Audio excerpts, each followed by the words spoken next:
Maria and welcome to my channel MH Books as I stand a bit further backwards so you're not looking at my nostrils. And today is Sunday afternoon and it's time for a quick catch up on what I was reading this week and what I plan to do next week. So I said last week I would try to finish some of the books that I started probably about 8 or so over the December-January period, but completed none. So I completed 2 of them this week, they're not too bad. And the first one is one that was very famous almost exactly 3 years ago, The Mermaid and Mrs Hancock. And as most people know, this is, and I've read, this is an 18th century, so late 18th century, historical fiction with magical elements about mermaids, as the title suggests. It's actually about Mr. Hancock. He's not in the title. Good. And he in the opening of the book, he's waiting for a ship to come in, and his ship never arrives, and instead his captain arrives with a mermaid, which he had swapped the ship for without obviously Mr. Hancock, so Jonah's permission. So a series of adventures start where Jonah Hancock tries to make money off his mermaid, and Mr. Hancock is quite a sensible chap who is not really in for extravagance. And as part of his adventures, he meets, and this is adventures. I think this book is that kind of a story. It's a romp, an adventure. He meets Angelica Neal, and who is a courtesan or high-paid prostitute, and who has a different outlook on life. Her outlook is that life is too short. If you get money, you spend it now because you might not have any tomorrow. Where Jonah Hancock would be very much, you have to be careful with your money and only spend what you need. What's the point in luxuries and things, you can only wear one pair of socks at the time.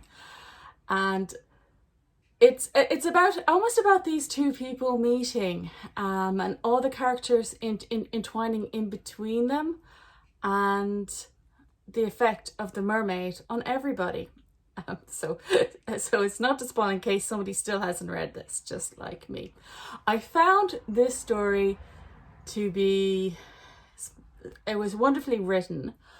I am going to disagree with a lot of people here, and I did not like Juliet Stevenson, and she is my favourite narrator and all in the world. I did not like her narration of it. I cannot tell you, is it because I was listening to this in the car and it was broken up too much because I can't travel in the car very often because of COVID restrictions and not being allowed to go over 5 kilometers unless you're going to work, and obviously work only when necessary. I cannot tell you is if it was that, and sometimes I find listening to in the car it's just a little bit slow. If it was on Audible, I would be listening at 1.3 and the car is obviously at 1 times the speed. But I did actually find Juliet's voicings sometimes of the characters irritating, and I love Juliet Stevenson. Just say I love her. Will not listen to Chocolate narrated by Joanne Harris herself, because I will not give up my Juliet Stevenson memories of listening to Chocolate, one of my favorite novels. So this one is very much adventures, magical realism. It does include mermaids, so definitely magical realism. It's full of characters that are very, very, very big and bold and bit bolder than life. Then there's no nuances here. They're big and bright, like a Charles Dickens character. Some of them over the top, but they're living in 18th century London, which was over the top. Remember, these guys wore white socks, and the streets are made of mud and shit. I used to live in a Georgian, I used to work in a Georgian house. That's what, well, the Georgian side, the guy used to go like, you know, and the street was mud and shit, you know, when I lived in these houses with a lovely white socks, these men. I loved the descriptions of all the sweets and the millifants and the costumes that the wonderful Angelica would wear, and the plainness of poor Mr. Hancock. But ultimately, these two guys are going to meet, and at the heart of them, they're both just lonely. So, yeah, it's obvious what is going to happen. I do prefer this one as a book that was read. But it's not perfect. I did not agree with how quick some of the relationships seemed to go. In the middle section, there was 3 books in this.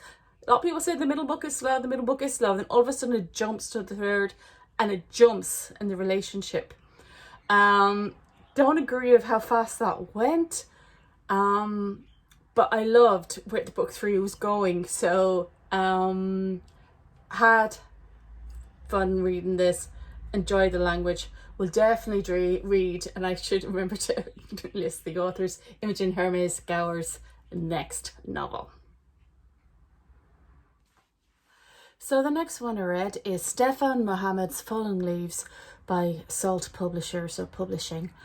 That Salt always seems to produce unusual stories that you don't expect. This is the story of Vanessa, who at the opening of the novel, I think she's 23. When she was 16, her best friend and her, were leaving a night rave, had a bit of pot, had exams the next day, said goodbye, and her best friend Mark never appeared again, just went missing. It's a story about how he comes back 7 years later, still wearing his school uniform, still being 16. And her surprise. This story, again, has elements of magical realism, might actually veer more towards the fantasy end, because remember, he does appear 7 years without aging. So there has to be a mystical solution, something like that. I will say the actual solution as to what happened and how he did that was surprising to me. I do read an awful lot of these novels, so that was well done. The language in this one is very well done. It's done in the vernacular of early 20-year-old. I think the 16-year-old character of Mark sounded more to me a little bit more like he was in his 20s than he would than being like, a middle teen. So beyond that, there was no flaws in it really. Vanessa was well written. She has issues with finding her place in the world, which most 23-year-olds will have. She's living in London. She comes from a small town in Wales. She has to go back to Wales to see her friend, who is potentially going to be her boyfriend when they were 16. It's full of those issues. The language is, I think, poetic, but not for everybody. So I'm going to read a bit that I absolutely loved, but it does involve the F word. So if you don't like hearing swear words or expletives, fast forward this bit, okay? But I love this bit. So it's the opening to chapter 19. No spoilers or anything in this.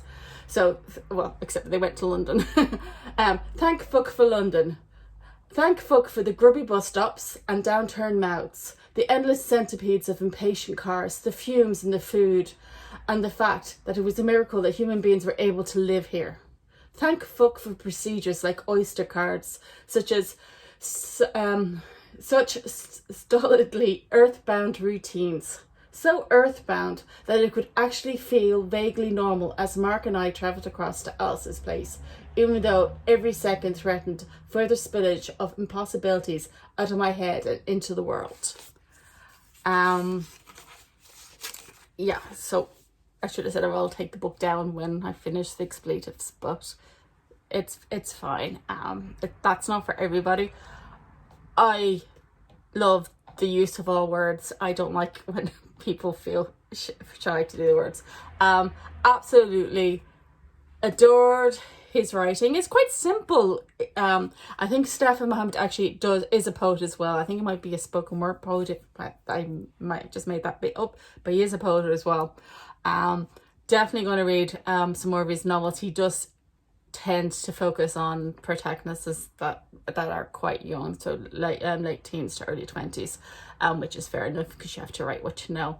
And yeah, this book should be read by more people. It needs to go to a bigger publisher, or people need to start reading the independent publishers, please. So what else was I reading? I didn't finish it, but I have read another 2 stories in Earthbound and Other Supernatural Tales with Dorothy Macardle. Dorothy Macardle is an important ghostwriter, in Ireland. I think one of her books is on that bookshelf over there. It's actually sitting in the front. Okay, sorry, I was going to read it. I think it's The Unforeseen, isn't it? And these were her first kind of foray into writing these stories. She's in jail, was in jail at the time. She was in either Mountjoy or Kilmainham, assessing each story where she was at the time when she wrote the tales. And usually it includes quite a lot of her politics, because she was a Republican in the 1920s. So she was put into jail by Free Staters in Ireland. The 2 stories I read are De Fundis. De Fundis, it's in Latin. It's about a priest, about a mother who's dying, and a son is sent to go and find a priest to say mass. I've heard that story told as an urban legend, by the way, as if it really happened. So that was interesting to read as a fiction. So I wondered, did the fiction become this? And The Return of Niamh. I think I said Niv in the last thing, because I expect Niamh to be spelt the Irish way in an Irish book and not in English, but it's spelt in English in this book. So and The Return of Niamh is about the fairy legends and changeling things. It is actually interesting in that it involves a woman who's living on a mountainside raising her daughter, and there's absolutely no talk of where the father is and what happens to the father. So I thought it's a very independent thing to be written by in 1920s Catholic Ireland, where the woman is in charge of this child's education and wants her to speak Irish only and to learn Irish legends only, and none of the English ones because of Dorothy's politics. So that's as far as I got in that. I shall probably just keep reading as I go. I have quite a few collections of ghost stories and horror stories, which I might just read a few of here and there all the time from now on. A few on order as well. They're not even published. But yeah, so that's where I got in that one.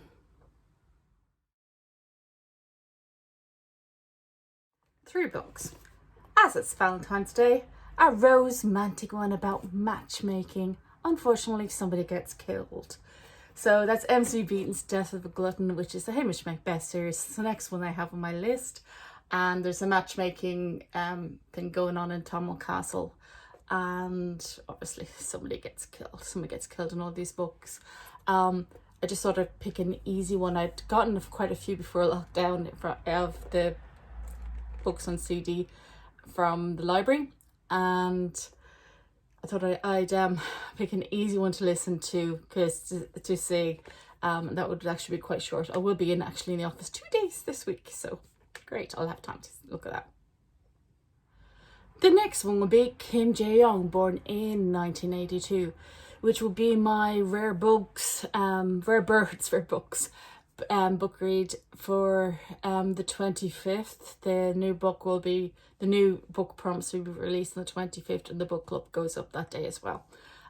So I'm really looking forward to this. It will also be my crane read for Around the World in 80 books. And of course, I am going to be reading books, catch up with the books that I started in December, never finished in December or January because my head was in meltdown during lockdown.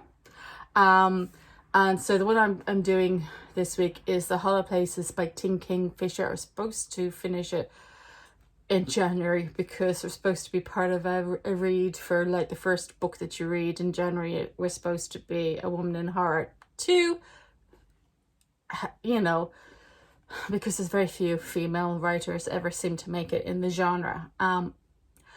So I do, T. Kingfisher has a sense of humour. She doesn't take her books too seriously. They do tend to be cute characters. But the problem is, I got this in the portable book magic box just before Christmas. And 2 days beforehand, I'd already acquired the book. So, the new book, this book I dropped, you'd never seen that. I dropped it off camera. The new book, if anybody would like the new book, post it out to them and you can get post.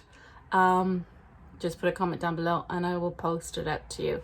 Normally I wouldn't do that because the postage is expensive, but the hell of it. The books need to be read and these are pretty covers. So yeah, they're lovely covers, come to think of it, aren't they? It's a gorgeous cover, this one. So if you would like T. Kingfisher's The Hollow Places, you can look at them Goodreads, see if you're interested. First come, first served, literally. Whoever wants it can have it. No big, you must subscribe, you must like, you must, because it's not a giveaway, it's just a book. And I think that's it. That's enough, isn't it?